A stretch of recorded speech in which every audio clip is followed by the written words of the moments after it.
Hello friend, तो आज का यह क्लास आप सभी के लिए बहुत महत्वपूर्ण होने वाला है। तो आप लोग यह क्लास में अंत तक बने रहिए और क्लास अच्छा लगेगा तो क्लास को लाइक और शेयर कीजिएगा। तो चलिए आज की इस क्लास को हम स्टार्ट करते हैं। तो आज का हमारा सबसे पहला क्वेश्चन है कि जेनेवा संधि जो था से कब हुआ। तो जेनेवा संधि आपका 1954 में हुआ था। कब हुआ था? 1954 में जेनेवा का समझौता बोलिए या संधि बोलिए, 1954 में हुआ था। और यहीं से और पूछता है कि हनोई का संधि कब हुआ, हनोई समझौता कब हुआ। तो हनोई समझौता आपका 1946 में हुआ। याद रखिएगा, हनोई समझौता कब हुआ? 1946 में हुआ। ठीक है ना। फिर और पूछता है कि फ्रांस में, अगला क्वेश्चन है कि फ्रांस में सामंतवाद का अंत कब हुआ। फ्रांस में जो सामंतवाद चलता था उसका अंत कब हुआ?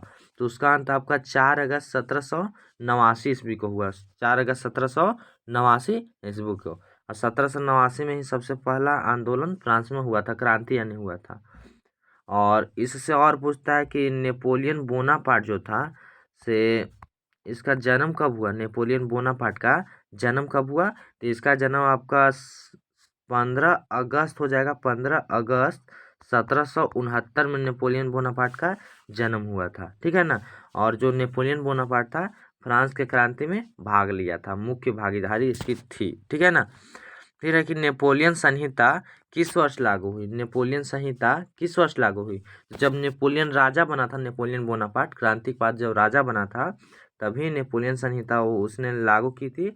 और इसके जरिए बहुत अच्छी अच्छी नीति भी फ्रांस में लागू की थी नेपोलियन बोनापार्ट ने 1804 में। याद रखना है।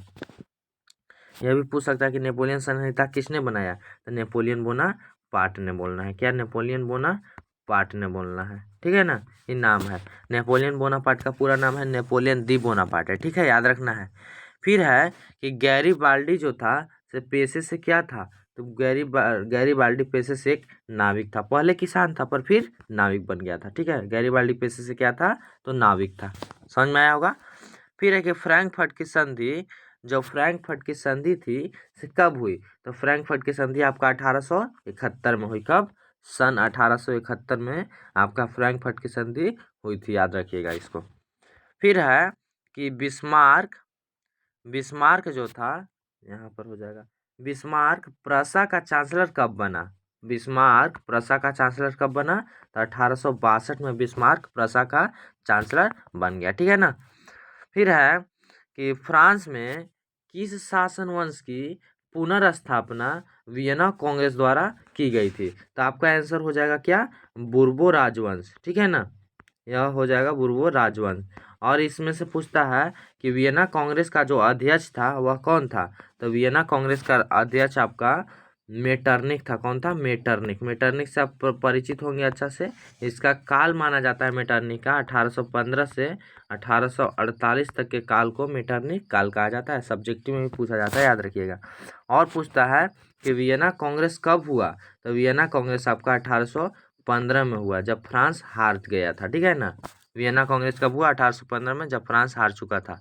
और फ्रांस का राजा कौन था उस घड़ी? नेपोलियन दी बोनापार्टे था। ठीक है ना। चलिए अब आगे चलते हैं।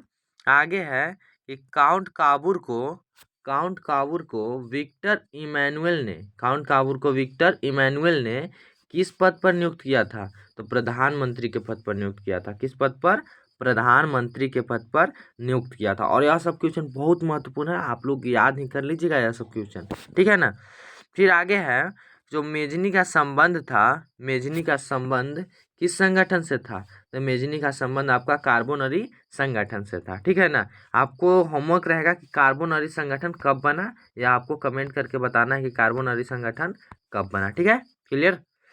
फिर है कि जर्मन राइन राज्य का निर्माण किसने किया। तो जर्मन राइन राज्य का निर्माण नेपोलियन बोनापार्ट ने किया था। किसने?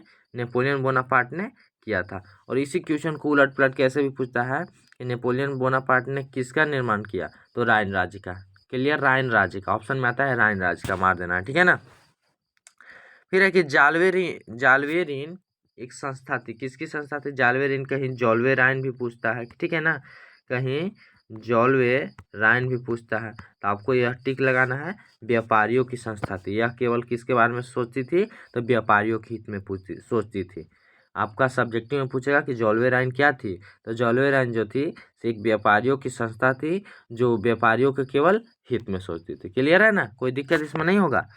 फिर है कि रक्त एवं लौह की नीति का अवलंबन किसने किया, तो रक्त एवं लौह की नीति का अवलंबन बिस्मार्क ने किया। किसने, बिस्मार्क ने, ठीक है ना, किसने किया था, बिस्मार्क ने किया था। फिर है कि यूनान जो था उसको एक स्वतंत्र राष्ट्र घोषित कब किया गया, तो यूनान को एक स्वतंत्र राष्ट्र घोषित 1832 में किया गया। हम लोग क्विक रिवीजन कर रहे हैं, फास्ट यानी, ठीक है ना। यूनान को एक स्वतंत्र राष्ट्र 1832 में घोषित किया गया, ठीक है ना। फिर है कि जैकोबिन जो था, जैकोबिन क्लब का सदस्य कौन था, तो जैकोबिन क्लब का सदस्य टिप्पू सुल्तान था। कौन, टिप्पू सुल्तान था, ठीक है ना। फिर है कि वियना सम्मेलन का आयोजन किस वर्ष हुआ, तो वियना सम्मेलन का आयोजन आपका 1815 में हुआ। जिसका अध्यक्ष कौन था, वियना सम्मेलन का अध्यक्ष कौन था, तो इसका अध्यक्ष मेटरनिक था। और मेटरनिक कौन था, तो मेटरनिक ऑस्ट्रिया का चांसलर था। आपका मेटरनिक कौन था, तो ऑस्ट्रिया का चांसलर था मेटरनिक। किसका, ऑस्ट्रिया का चांसलर था मेटरनिक। याद हो जाएगा ना, ऑस्ट्रिया का चांसलर मेटरनिक था। इसका काल जो है 1815 से 1848 तक पहले बताए भी और अभी भी बता दिए। सही है, समझ में आया ना। तो चलिए मिलते हैं अगले क्लास में। आप लोग इसी प्रकार इस सीरीज में जुड़ के पढ़ाई करते रहिएगा। तब तक के लिए जय हिंद, जय भारत।